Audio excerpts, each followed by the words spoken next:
ate naddala abaana abawala mulina okulabika obulungi. Yes, omwana omuwala bw'oba oli mumpi yambala akakondo wanvuwe.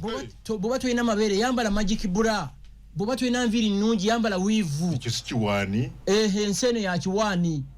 Bw'oba tolina kabina kayiiye. Omwana omuwala togendanga okukola interview yonna ng'olina ezo enviiri ez'akanga ambulance. Tugenda kubambula. Mutwe ku mutwe. Tugenda kubambula. Ani gwolimba? Ababaka ba Nuup bemmanyi ku kisanja kino abalina apartments sibamanyi na kubamanya. Nga tebazirina luli. Jesus. Njagala buli mubaka alete banka statement nga tanabafuuka mubaka. Kati grupu y'aba Nambooze. Nze nkuze mpulira Nambooze. Nambooze akoze eki? Nambooze ali mu bisanja bina. Kitegeeza Nambooze yakafuna 8 billion. Nebo ndaba sebo kati abigula n'akabina. Nambooze luyedda nga sinza musaba kanamba. Ne kati nkamusaba. Abatuuliriza mwenna ku radio 4 ne radio 7. Enough is enough. Omusirusiru walira ddala omugezigezi wala. Eno program yange naawe. Anti kati yange naawe. Weba nakyendeseyo ng'okyogera. Ati olina okunyanjula. Frank Gashumba. Awukitegeza nze nkubiriza. Weekwanjula. Owevira Maria, Masaka district. Omuvandimwe. Muzukulu wa Lwabugiri. Byonna. Biddemu kakati ntandike. Ampuliriza oyo mwami Frank Gashumba muzukulu wa Lwabugiri. Council of abavandimwe.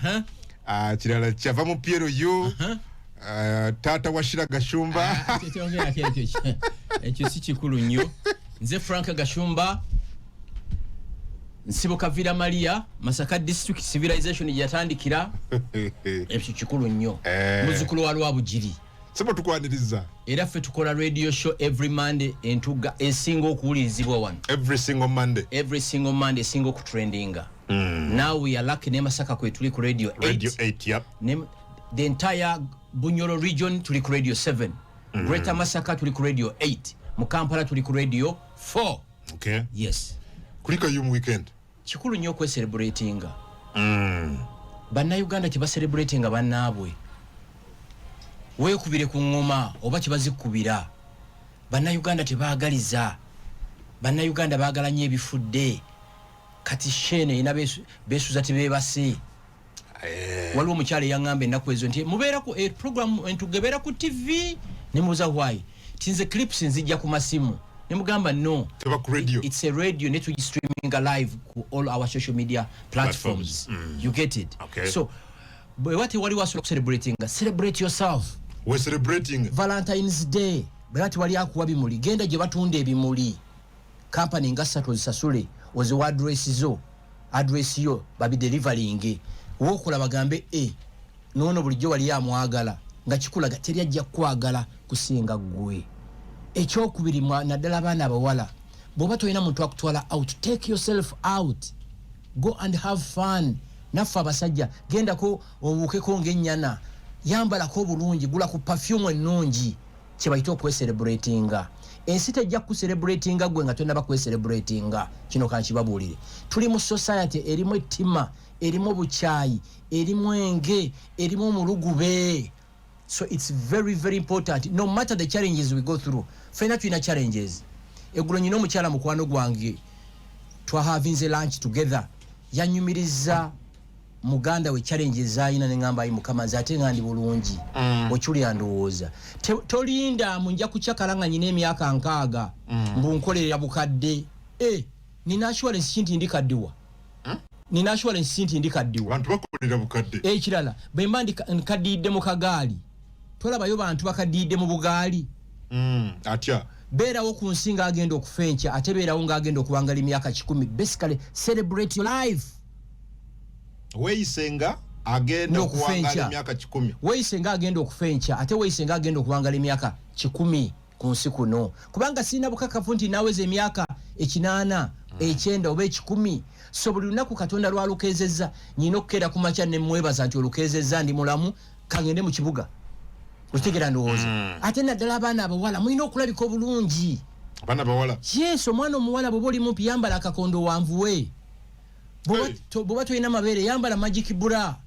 bwoba tulina nviiri nnungi yambala wiivu ekyo si kiwaani ensene ya kiwaani bwoba tolina kabina kayiiye akabina mujimu oteekeko akabina akali plastic si ka plastic mujimu bakola obubina nze tubeera mujimu waliwo special workouts nga za bubina ngafu bwe tugenda mujimu ne bagamba okole maso ontegera ndowooza nga bwe tukola aerobics ne tukola zumba waliwo special workouts nga zikola bubina bokka yes ekyo akyagala kubira Gashumba bayinstructor bangi bemmanyi ababikola ebyo omukazi n'akola akabina mu gym nali sikimanyi kati nga buli ngenda mu gym nsanga abaana abawala nga balina workouts bakola nembuuza ba instructor ne baŋŋamba nti bakola bubina era obubina ne bugendako wano tolina muyimbi gw'omanyi eyalina akabina olubaawo ne kati alina akabina wano mu Uganda nga yalina kabina gundi toyogera mannya g'abantu tulina entalo ezitumala situkyayongera ntalo simumanyi munzibireko bajja mukubuulira mu birango producer omubiri toning omubiri omwana omuwala niyo obeera otya n'omwana omuwala ng'omukono guleberanga eki these are facts owagidde abaana bakola amabeere yes ate go bagakola bati bambala ki nazo wali workouts ezaago n'olisanga liri bwe liyite ba investor kuba bizinesi yo abantu maaso bagirabe kiringa ng'omwana omuwala atali mufumbo obeera otya ku mukolo n'otuula eri emabega tuula mu maaso bagashumba ba investor gye bali teekawo embeera buli muntu akulabe weetege olabe MTN ekyalanga ne Airtel ani atamanye MTN ne Airtel ani atamanye Emirates obeera otya ku mukolo omwana omuwala batuulewa mu maaso wano yes wanaamulabira kirala namwe abaana abawala bw'oba olina omusajja eyakuwasa oba boyfriend wo buli lunaku olina okulabika ng'oyaka yes this is it nentambula ntya naye mumoloka nga saagala ove namu kuba ajja kunswaza sigala awo nzije yes otegeera ndowooza look good wunya akawoowo akalungi ontegeera ndowooza gendako mu sawuna gendako bakoleko body scrub negwe n'oba n'omubiri nga gulinganga skin yagonya kwefaako obulamu kukola ki kwefaako kitegeera ndowooza it's very very important kati bw'omala okwefaako ku mubiri kati obwongo soma ku bitabo TikTok nungi nnyo fine ne TikTok 90% ekiriko obutwa nze dda nga nkyagenda ku dates ogenda n'omuntu ku date ng'omuwala mulungi naye ng'ekimuva mu kamwa n'ogamba ayi mukama kino kiki singa wakendeeza ku bulungi n'omuwa ku magezi nga kiranga omuntu bw'anaabikka akamwa kano nga tomanyi nti alina amalibu you get it mwe abaana abawala it's very important omusajja bw'agenda naawe ku date ayala nnyo okumanya ekikuva mu bwongo intellectual debate ki ekigenda mu maaso ompulira ndowooza kubanga nze mbeera nabo everyday mikwano gyange ontegeera ndowooza kati nze nyina omukyala mukwano gwange namugamba you know what every week wakirisoma yakatebo kamu buli week ate kati ngenda mulemerako ampenga samale byo byasomye kubanga abaana banabuka era abashira babeeranga waka it was a must nga balina okusoma nakizuula nti tebagala bisoma ne bagamba kati mumpenga samale kyokoze eki kyosomye ontegeera ndowooza kubanga buli lwofulumya akama olwetutegeera levo y'obusiru bwo oba levo y'amagezi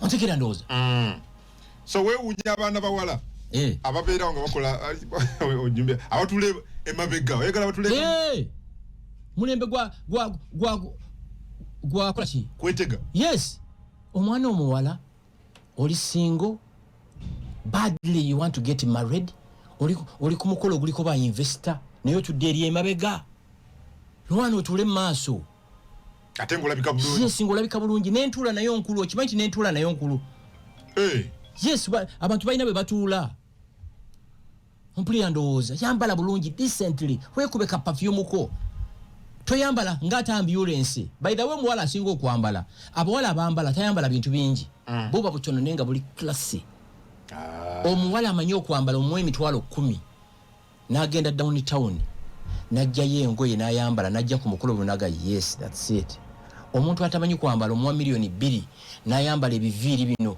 ebyakanga ambulance yellow pink green ekyo kintutte ku interviews omwana omuwala atogenda nga okukola interview yonna ng'olina ezo enviiri ezakanga ambulance waliwo enviiri ezanga violence tobamanyi wano omuntu ng'alinga ng'ayina ebyoya by'enkoko mu mutwe tokikolanga togendanga ku interview omwana omuwala ng'oyambadde flat shoes olina kwambala kakondo otega togendanga ku interview yo n'omwana omuwala ng'oyambadde ekiteeteeyi ekiraga emikono wano kinda kubanga kikoma eno nga jacket otegera ndowooza olina okwambala colors blue cream or black tosobola genda mu kasuuti kamyufu fa job interview look funny kirala bw'obanga ogenda okusaba omulimu ne bwoba oli musiraamu ng'olina oluganda ku nabbi togenda nga weeveeyirinze okujjako ng'ogenze Kibuli oba oli Kampala oyinza okgenda ku interview pano ng'abantu abaliko tebaagala basiraamu you are the best candidate n'ennyambala gy'okoze eki gyoyambadde mu abaana abawala abakatoliki togendanga ku interview pano ng'oyambadde zisapule ojja genda ku interview pano nga chairperson wa y'abakatoliki bamutama akumma omulimo ontegera ndooza ekisinga okunuma mu universities abaana baffe gye basomera tebababuulira bintu bino ebiri very basic you get it okiwulira ndowooza okimanyi president wa America alina esuuti gy'atayambala Obama oyo yayambalako esuuti eringa ng'eya yero it was a back crash president alabika atya bwati yes president alabika atya bwati kubanga president is the image of the country nze bano ntune ba minister ba mulumu ne ngamba kino kikyono yavaawa bibambadde kuba minister alina okubeera n'omuntu ali in charge of his of her wardrobe ogenda ku mukolo ki tugenda ku state dinner embassy gundi yetu yise olina kwambala wotya boti olina ndowooza n'engatto zimatalinga so byebyo abakitegedde mukubire mukama engalo ez'amaanyi n'abakazi bena abeeteeka kuno ebintu ku omwana tokikolanga ng'ogenda okusaba omulimu bw'oba ogenda okusaba omwana omulimu bagiyita balina bakiyita ku kamwa kono kye basiigako colorless ontegeera colorless kubanga ogenda ku meeting bano abantu ba executives ba World Bank and you will never have an kino kyogera nnyo you will never have an opportunity to impress again making sure nti buli ogenda okusinkana omuntu akwagalirawo teri kintu kibinga kwapyalinga before someone for the first time nga you turn off you turn off you need to say that again teri you will never have an opportunity to impress again the first time enda kubeera super ontegera ndowooza ontegera you will never have an opportunity to impress again teri kintu kibi nga ku meeting abantu for the first time nga you turn off ng'owunya olusu nova mu meeting nga buli muntu aga kino kiki okiwulira ekiramu abaana abalenzi you should always wear like a prospect not as a suspect you should do what wear a prospect omekitegeeza ate suspect ng'ebiviiri by'oyina ku mutwe gwo nga bebayo singa abantu babbye ensawo y'omuntu enajjeera poliisi eri mu kuyoola buli muntu ne bakusanga ng'olina enviiri nga zisanze nga bwe ziri omwana omunene tibakuyoola bakuyoola ng'omukuba abateebereze yes kyekifaananyi kikulu nnyo nnyo nga gyenkomeza ekifaananyi kyo kikulu nnyo kyovola president wa America atambula ne Air Force One abantu abasinga temukimanyi president wa America atambula n'ennyonyi 2 ne vice president ayina eyiye ne secretary for abamuyita batyo secretary for state image nkulu nnyo kakizeeyo ku baana baffe abato bano bamuyita ba bloggers ajja okukolako exclusive n'obula n'okaaba amaziga byayambadde ayingirwa office yonnange olusu olugi lwazze nalwo bano ba bloggers olina ayingira office ng'enswera ezimugoberera oyinza okugamba bataliyoni yanswera bablogger negwe gwazze okusinkana n'ogamba ayi mukama nkole ntya tewali kampani y'amaanyi teri kampani y'amaanyi egenda ku advertisinga naawe ng'okoleza exclusive oyambadde ebisaati ebyebimuli nga bw'osanze t-shirts omuvubuka ono omumanyi gwe bayita Iburake yankolokotanga nnyo nyenze nga simulaba ng'ali ku UBC eyo muto wange yaŋŋamba wayi ku UBC eyo waliyo akasajja kakeera kukolokota ne ŋŋamba I don't care kati olumu mba ndi mu office no ng'omuntu ankubira esimu Mr. Gashumba nsaba kukolako exclusive ne bwamba you come kyamutwala emyezi ng'ebiri kunkonvinsinga najja ngenda okitegera yeibulake ne mugamba let me ekisooka sijjajje ku exclusive. I want you to go and apologize to me. Abaana bange bakola kyo bakeererangako. Ekira ngenda ku exclusive ng'okomyewo omulundi omulala ng'okyusizza show erinnya yali agiyitanga wolokoso. Ne mugamba oteeka otya omusajja anganze ku show gye bayita wolokoso. These are facts. Omwana oyo ng'atafunye abantu abanene ba interviewings. Kwe kugikyusa nagifuula extra digest. That was me. You cannot say you're going to host the president of Uganda, the prime minister of Uganda, the Katikkiro of Uganda, ku wolokoso. Successfully, buli kintu kyakuzanyiramu tuzanyiramu kiki. Yibula, he's an amazing young man. Yanzija ku interviews nga 3 za training nga kyesimanyi nakumanya. Wagano genda ku wolokoso. Nagano. Bye president wali yebidwa mbaka yebidwa kesi. Muwa. Kakati abatagenda nko mu state house kanji babuulire nduddo gendayo ne kanji bampozi nga byakyuka state house y'Entebbe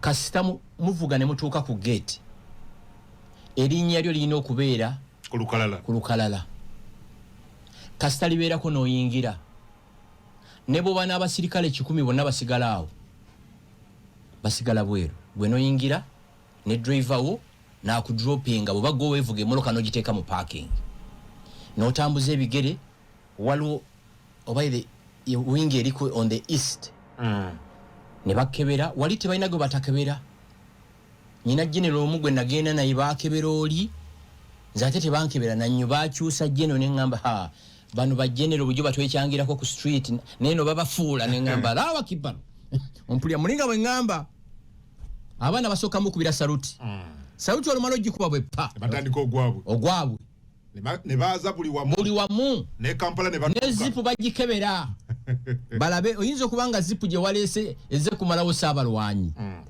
kakati ne muyingira kati muyingira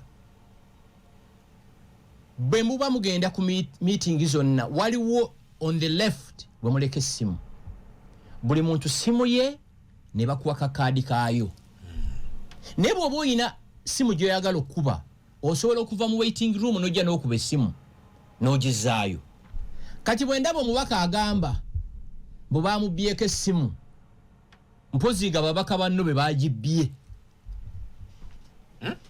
omubaka bw'oba ogamba nti bakubiddeko essimu mu state house Entebbe mpozi nga babaka banno be bagibbye ekirala bwe mubanga mulimba omamanya ababaka basinga mu your villagers. These are facts.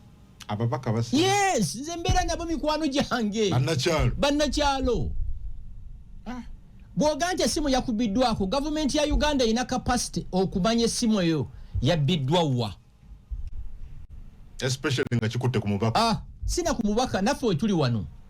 Kati bategeera bulungi nti Kungu ne Gashumba bali ku mulongooti bwe guti. Era basobola okutegeera nti simu kaadi bwetu bakoma gikozesa ddi. Obusobozi babuyina. Oba ku level yange Gashumba nange mbuyina. Akiwakana mpereze simu yo wano enamba yo nkubulire wooli. Nze oba Gashumba ku level yange mirundi agiyitanga miso oba Gashumba giso oba nyina capacity. How about the state of Uganda? So olya kugamba mbu bamubiddeko essimu mu state house be wagenda nabo be babba essimu babaka bane babanenya. Ekirala abasirikale b'esefu saabo nze sirabanga abasirikale bali disciplined nga basirikale abo. Nze okuinteractinga nnyo n'abasirikale b'SFC bibadde by'ebiseera nga tutambula ne General MK across the country kubanga be bamukuuma. OSFC ne baba bakugamba nti vaawo awo takuboggolera naye lazima olina okukola ki? Olina okuvaawo. So mubaka yagambye musibu bagikubiddeko mu state house olimba kifubwe fufululu mulimba nga jenje musaakinge ababaka be wali nabo be babba simu yo. Kisoboka nti abaka basobola kubba babaka bannaabo. Lwaki? Bano baka ba parliament basuubira eyo title muweebwa buweebwa ate mugibwako. Owulira? Mpulira. Waliwo karakita y'omuntu nga toyinza gikyusa. wali byotakyusa abawala olaba omuwala n'omukwanira eka mwokyawo nga mulungi nnyo nga badde ali amawowoolo anywa ne kawalagike n'embizzi n'omutwala ekkololo mu nnyumba eri gold plated era ekitambo kimala nekimulinnya nekimuzaayo eri mu banne ali ku mawowo anti waliwo emboozi gyatafuna ekkololo ate okubeera ku foomu no okubeera ku foomu kiri temporary omuntu ali class yabeera forever yes foomu eri temporary kyova olaba osanga omuwala ali class n'omu emitwalo 10 n'agenda mu WIINO n'agula obugoye n'ayambala n'ogamba Allah kino ekyengera kye wampa ate sikirabanga omwana n'omuwa miliyoni 2 n'ayambala engoye n'ogamba nti kino kiki engate masamasa etemyanga ambulance ekitete ekitemanga ambulance envidio yinzo gamba nti ene empanga ya Arua baagirese ye Masaka yeggulu ebyoya ku mitwe sembalaba atambulanga jagala ddala nateeka obukoko buno bateekako wano waggulu nateeka mu silver noga kino kiki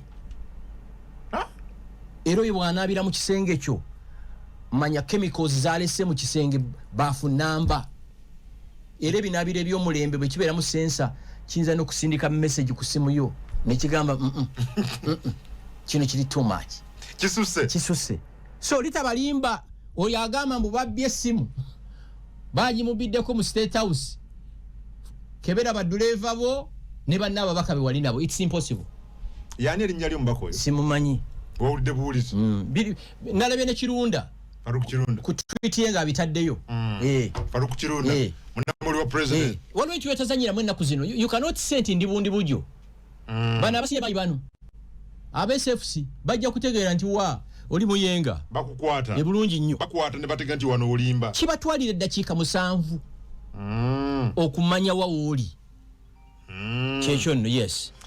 Okay, Faruku yatadde wano ng'agamba the information circulating on social media of the MP for Budiebo County Nakasongola, Honorable Chiria Bernard Sechanze, informing his constituents that he lost his phone while attending a meeting at State House cannot be true. All phones and other metal objects are surrendered at the security gate. Yes, and an identification pass is issued prior to entry into State House premises. Since 1986, when President Museveni occupied State House, no such incident has happened, despite the daily big numbers of guests. If a guest parks their car outside the gate, management of State House cannot be responsible for any thefts thereof. None of the MPs advised to report nonetheless, the MP is advised to report the matter to the police so that his phone can be tracked and promptly recovered. Behavior. Mwana ali ku TikTok agambye mbuwa ekyo kibaka kyagitunze mu kibuga. Ombaka huyo wa Budiebo abandi Nakasongola kuno babeerako nnyo. Budiebo Nakasongola wano? Budiebo County Nakasongola. Yani oyo mubaka. Bamuta Chiria Bernard Sechanze. Oyo nga semumanyi. Ali ku wa kibiina kyo. NRM. NRM.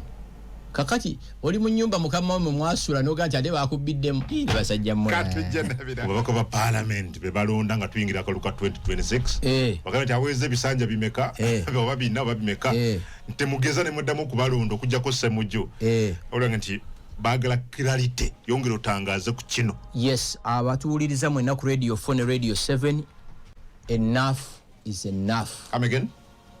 Abatuwuliriza ku radio 7 ekimala kimala.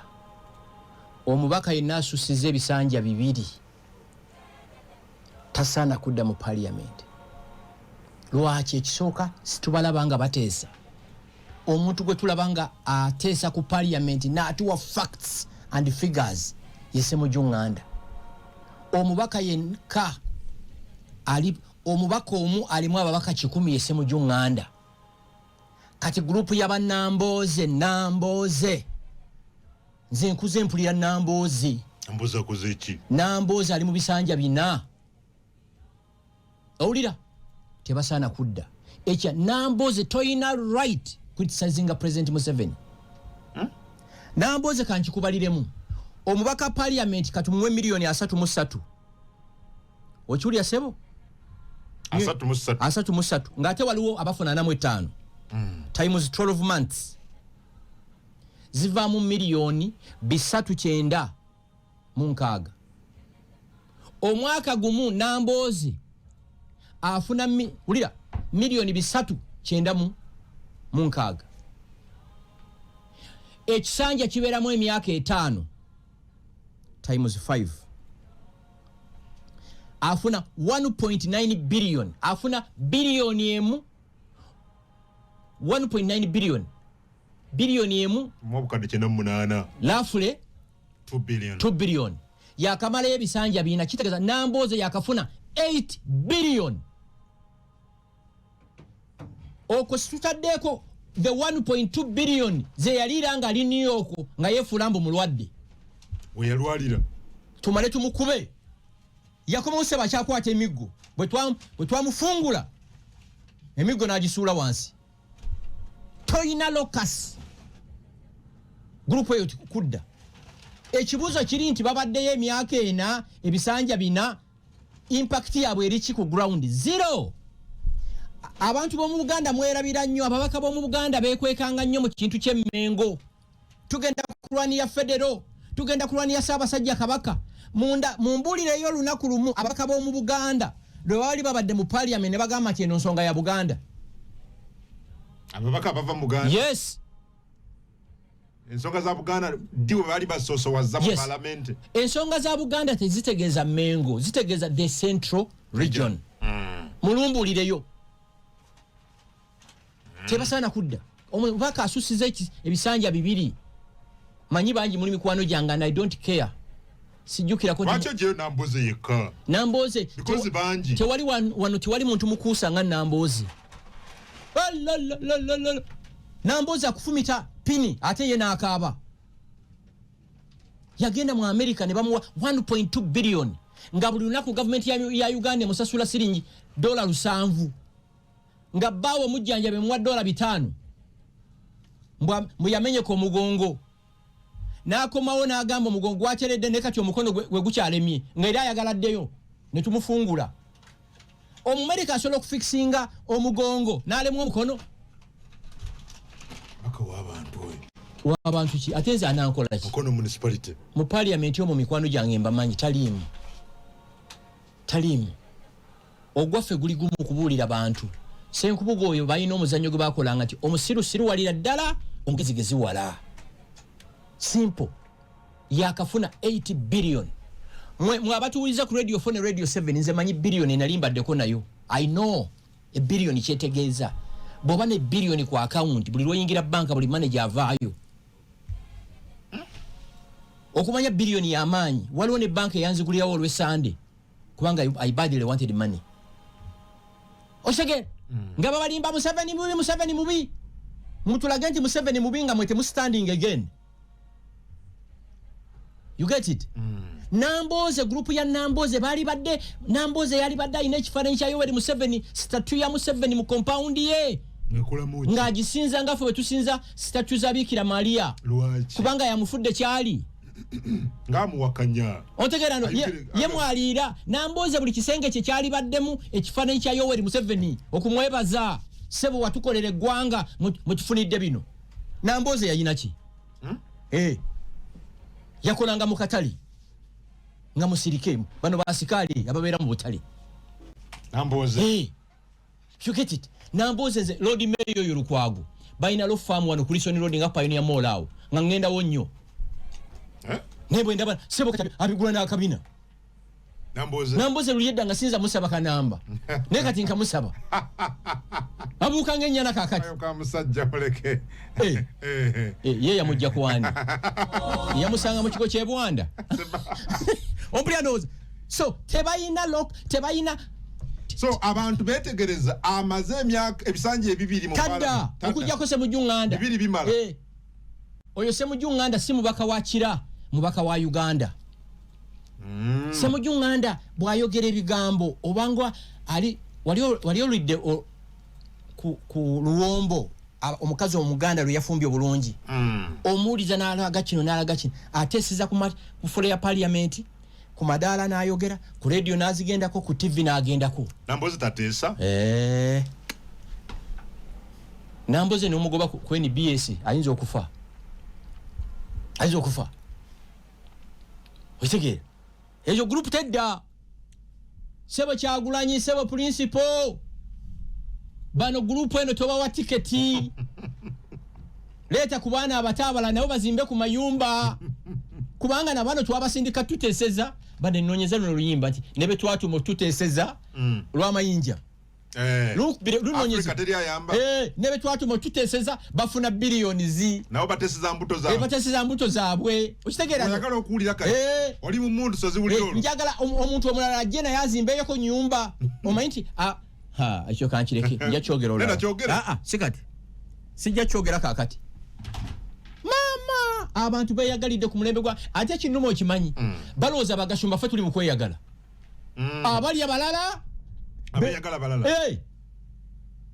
no abali abalala bavuma ffe jo information jo wali program ya denkola nabadde ku neyondo ba bedi bwanika nabako omu ku bakulembeze bangamba mu Nuupu naga yasulanga wane ebukoto nga apangisa ka room ka akayumba ka rooms be nga mukulembeze mu Nuupu okay bwanika waliwo yasulanga mu ntebe mu yanga kati yazimbe nyumba chanjawu nene bweti yenga na kerezi ya irubaga nebizimbe ebirala nenga wano mu 2020 nga apangisa ka room akayumba ka rooms be mwabana bamwe nga basibwa eyo si yesho yandeso okukola tudde nenja kudona kulala Jesus butunulira obulamu bwa babaka baali ki omuntu atalina boda boda ine moloka nyawaka gwenga akulimba bwa kulwanirira nebe twatu mutukiikirira nabo bakiikirira mbuto zaabwe bwe moloka zino nkadde batuwe empya ababaka ulira buli kisanje eky'emyaka 5 buli muwaka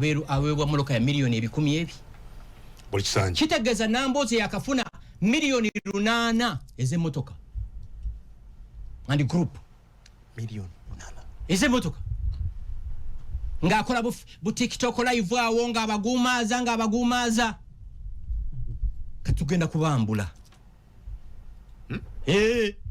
mutwe ku mutwe tugenda kubambula ani gwolimba ababaka ba Nuupu bemmanyi ku kisanja kino abalina apartments sibamanyi na kubamanya nga tebazirina luli Jesus wano omuntu yenemu ku ssente gwe tumanyi yali Kyagulanyi yes Kyagulanyi yayingira tali bubi yes gano ke mazima these are facts nze kirinzisa mazima Kyagulanyi yayina amakage Kyagulanyi nga yine ekizimbe kye waneka mocha amusajja mugagga no si mugagga byanjawulo mu kyawule okuba ne ssente n'obugagga byanjawulo nga ayina bici erwe busaabala n'ebintu ebirala nze Kyagulanyi yali mukwano gwange nga tunyumya ebintu bingi okitegeera ndo kati abalala batubuulire bayina ki kati banayingira pa abalala mu bufunzo kati banonyi obaga nti mwai Museveni aveeko bayinza Museveni n'ava kuba president enkya abaka ba Nuupu basula bakaaba amaziga kuba tibagenda kudda kyebalimbira abantu Museveni okubaako kibakolera mwe nabatuuliza ku radio 4 ne radio 7 musikaninge buli mubaka gwe mwaweereza yali atya luline bwali kati nyina gwe mmanyi yasulanga mu ddiiro lya sister we ekawempaawo mu ntebe mu ddiiro kati alina apartment buildings 3 ku lw'ebusaabala bagula dda amataka n'okuzimba ne bazimba so we are not kids mwabali ku TikTok share musharinge gundi yange no live yange mugisharinge ompuli andooza ogambye oyagala bakole batya buli mubaka gwomanyi nti ono amazeke ebisanja 2 toza twabatumwa federal mwagireeta ne bali bajogedde mu parliament when mwatwashuwalinga mugenda kujjako bu 7 yavaako kati muno naki ziramu basuubiza mwasuubiza eggulu n'ensi ne mwatwashuwalinga kasatu basindika muleke Victoria mugenda tuleetera empuuta ekyasinze okubeera ennene ne Naire Patch ne Kamukeneti mukaleetanga nguli munyiivu eyo kubanga I know them they are pretenders I know them and none of them can dare intimidate me I know them basaana okusinza Yoweri Museveni every day abafudde kimuli njagala buli mubaka aleete banka statement nga tanabafuuka mubaka njagala buli mubaka andage passport ye exit and arrival babaka bangi bemanyi passport bazifuna bafuuse babaka amaze kufuka mbakalaga agenda nti ebweru w'eggwanga. Yes, njagala buli mubaka andage medical insurance ye yayina andage eddwali mu bamujjanjabiranga andage abaana be basomeranga wa. Bino biri very simple. Abaana babwe basomeranga mu community schools kati bali mu international schools. Abamwe bali mu bonna basome nga bajja babalimba. Babayirawo mu. Bayirawo mu. Mubayirewo omubiri. Kyovola abaana bano bonna bano abali ekitaliya ababaana nabasonyiwa nganze. Bagenda mu kintu kye batakola ki kye batamanyi. Ne kati omwana ino omwana w'omuntu ayetaba mu kwekalakaasa ne bakusiba oba ne bakumenya amagulu oba ne bakutta nze Gashumba. Ffe twogedde omusirusiru walira ddala omugezigezi wala. Olebe nawudde nga sibasanyufu ne bana abakkiriza emisango. Nja kudda omulundi omwa tugende ku gundi yatuleese wano. Yes, of course, batuufu nnyo abatali basanyufu. Bana abasibe kabadde kanyeewa kaabwe kwe baliira. Kyagulanyi sebo manyo mpuliriza. Nnyonnyola ensi nubiyaniri n'edi mutwe wabajjookya mu kkomera. Tunnyonnyole mukoddomi w'ono y'ani ono omwana ono. Edi mutwe? No! Waliwo ono omwana mukoddomi wa alina oluganda ku BABI. Producer we mwerabidde erinnya. Dani Magic. Kyagulanyi nnyonnyola ensi. Best friend wo nubiyaniri ne edi mutwe bo baavaayo batya nga bano bo ne basigalayo. Baavaayo batya? High level negotiations. Kyagulanyi tunnyonnyole omusango gwo gweruuka ogwavaako riots abantu abasoba 50 baffe gwakomawa. Kyagulanyi tunnyonnyole omusango gwo gwaluwa gwakomawa. Babaana b'abantu babeera ekitaliya. Emyaka ena 4 years bali kitaliya. Muzadde kyayagala omwana wabeere mu kkomera. Mwabe batagendangako mu kkomera sabirira ku nsi ofe nga togenzeeko mu kkomera. Temukimanyi kitegeeza. Abaana b'abantu babasibe abamu babeerenga ku nnyonyi nga beeyagala bagendenga mu international schools. Kamuuze kino. Njagala omubaka omu wa NUP andageyo relative we omu ali ekitaliya. Sijja kudda ku sho kuno.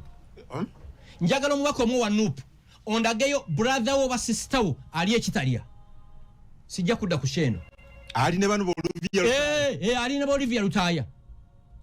Ngoli mbaka wa parliament. Yes, Oluganda lwo. So Oluganda brother wo ba sister wo. Lubongoya Lewis omuvandimwe. David Lewis Lubongoya. Lubongoya. Ndagayo brother wo ba sister wo ali ekitaliya. Muganda wange Katana ndagayo muganda wali ekitaliya. Babi Yitungo muvandimwe number 1. Ndagayo sister wali ekitaliya oba brother wo. Kyagulanyi Principal Robert ndagayo sister wo mutabani oba brother wali ekitaliya. Abaana ba Kyagulanyi bali mu America. Aba Nyanzi bali mu America. Omusirusiru walira ddala omugezi tegeera. Naye aleese reforms zetusuubira nti nkulu nnyo mu nsi yaffe eno Uganda oba nnyaffe Uganda tezifuna na limelight. Naye bannanga abantu bavuddeyo okulwanira ekintu ani alonda leader opposition. Jesus! Kino sikirabanga. Sikirabanga.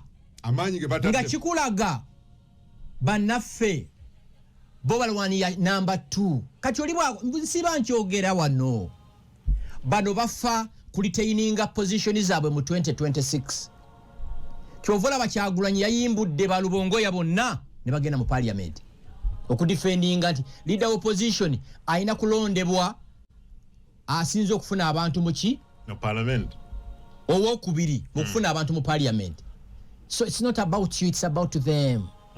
Kubanga office ya leader opposition buli mwaka eweebwa I think 3.9 billion. Parliament zejuwa. Okay. 3.9 billion every financial year. Ate kati nupu ng'ekibiina I think mu financial year wedde bagiwadde 5.9 billion. 5.9 billion. Ezo mbeka. Sigena mu billion nga mwenda. Yes. So it's not about you gwampuliriza. Bo bafa kulitaininga before kati gwengo obifiiramu. Banyuzeza batye. Oyo Apollo observation gyakoze ennungi. Apollo webale. Enwana gye balwanira ekifo kya leader of opposition. Allahu Akbar. Kiringanga ba doctor. Ba doctor mwendanga bagezaako okusavinga obulamu bw'omuntu. Akitegedde kubira mu kamengalo ez'amaanyi. Omusirusiru walira ddala omugezi tegeera. Nakulabye ku social media yes. Ku weekend. Yes.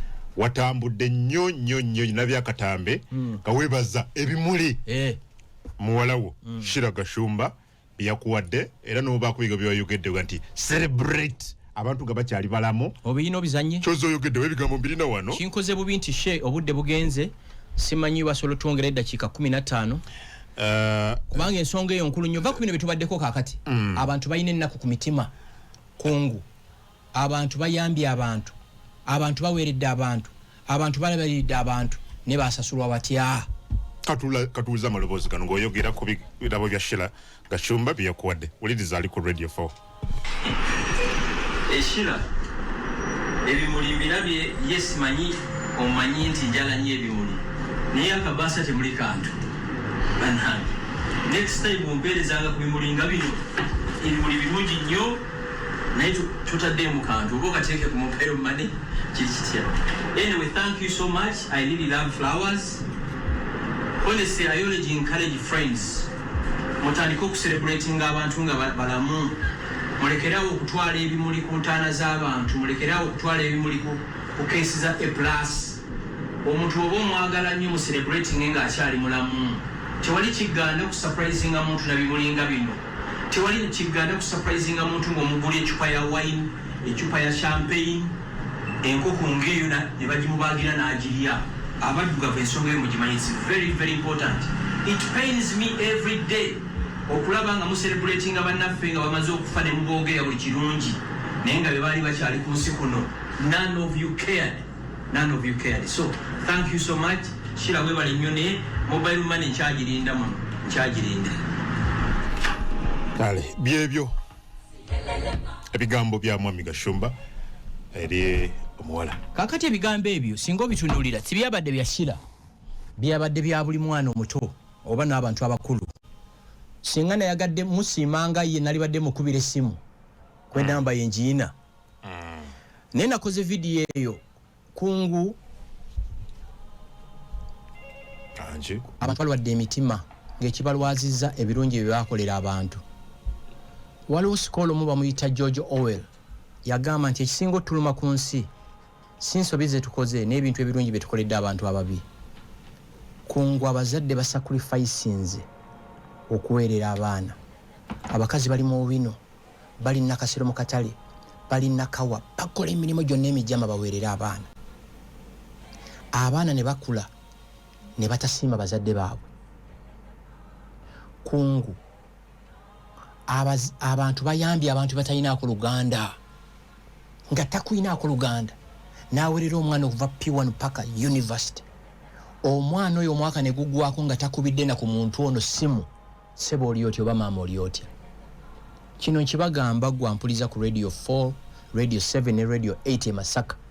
Bw'oba okyalina bazadde bo babiri nga weebalinga bw'obakubira simu zaabwe bazikwata, toyisangawo nnaku bbiri nga toyogedde nabo, kubanga akaseera kajja kutuuka ng'ozikuba teri azikwata. Bw'oba olina omuzadde omu mu celebrating every day, mu bulamu bwo bw'oba ojjukirayo Guardian ng'alina ettaffaali ne bw'aba yakuweerera ttaamu emu, celebrate that person.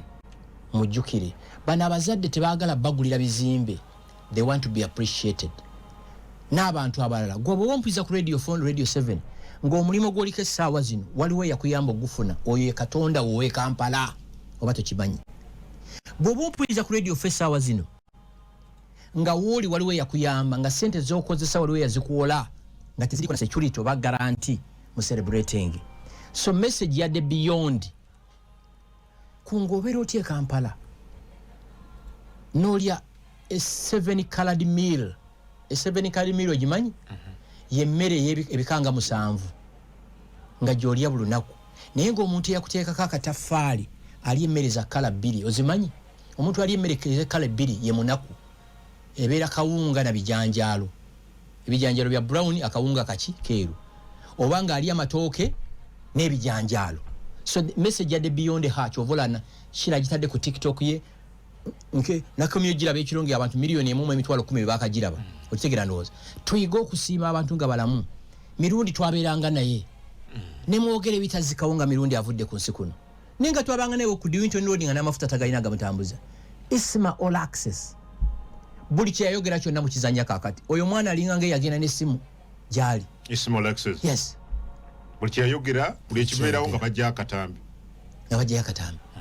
Muganda nge Sheikh Nuhu Muzaata bwe yabeeranga wani yamujjukiranga mutekerando somo abampuliriza ate mugamba olumu mbeera mukambwe don't be stupid okugamba mbu oli mwavu teri muntu mwavu ku nsi kuno atasobola kubeerayo kyawaayo tekiriwo mukimanyi bulungi mu Bayibuli omukazi yajja epeesa lye ku lugoye lye n'aliwaayo Ssaabasajja Kabaka Muwenda Mutebi yalina buli kintu wano naye mumuwa amakula kungu singa ovudde wano essaawa zino nodda waka n'osangayo seggwanga y'enkoko n'obabuza eno yavuddewa ng'eriko akapapula ssebo gwe wantandise obulamu e Kampala enkoko eyo giriyo how do you feel abantu ababa bayamba tebaagala mubagulire ebizimbe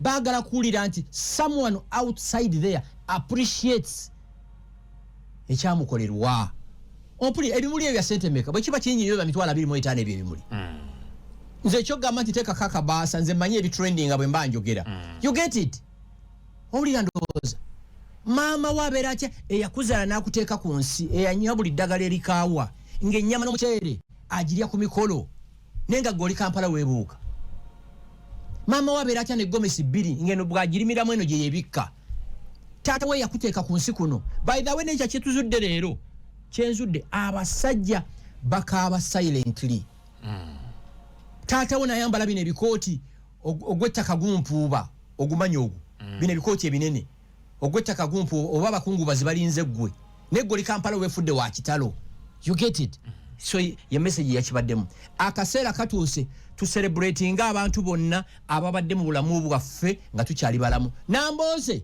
celebrating Yoweri Museveni kuba yakuvudde Kadaga tayinza buta celebrating Yoweri Museveni mufula kyali Anita Among Speaker of Parliament tasobola buta celebrating Yoweri Museveni tayebu atasobola buta celebrating because if it wasn't Yoweri Museveni tebali badde kye bakola ki tebali okay ontegera ndoza so message yakibaddemu yes walibeera omutuufu ate omukyamu okay bwe twatandika council for abavandimwe ekibiina kyenkulembera ne bannanga abalala 9 oba 10 twasalawo nga tuyina short term mid term ne long term mu ntalo zonna all over the world ensi ez'amaanyi zisooka kukozesa ballistic missiles emizinga si bwe kiri weetuukira ku ground ng'emizinga gyaterezezza dda the mere fact nti okyogeddeko kitegeeza otukola ki otuwulira kyalibadde kizibu nnyo ffe okujja ku ground nga Gashumba omuwulira buwulizi abavandimwe owulira kiki bawulire nze Adam Kungu mwebale nnyo tuwuliriza tukomye wano abatuwuliriza mwenna abantu abali mu Masaka every Monday okuva ku Sameka sawa 3 mpaka sawa 5 nzani amanya gange gwe mwami Frank Gashumba muzukulu wa Lwabugiri n'ebirala tuddamu nga tuzzeemu awevira Maria ekyo kikulu nnyo awevira Maria nanga myaka 33 bamita Steven aliho imata mbaka gatena kyabakoledde Hakim message njirabye Hakim wa boda naye obudde ogiresere tugenda mawulire kati tunagisoma olulala abantu badde batulaba ku TikTok thank you so much tugenda mawulire kati akuume tuddemu nga tuzzeemu